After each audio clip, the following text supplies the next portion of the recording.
You ask Tiger to solve. This deals with linear equations with one unknown. The final result is x equals 2. Let's solve it step by step. Group all x terms on the left side of the equation. Subtract 10x from both sides. Group like terms. Simplify the arithmetic.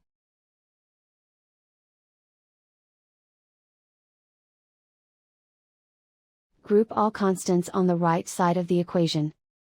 Subtract 8 from both sides. Simplify the arithmetic.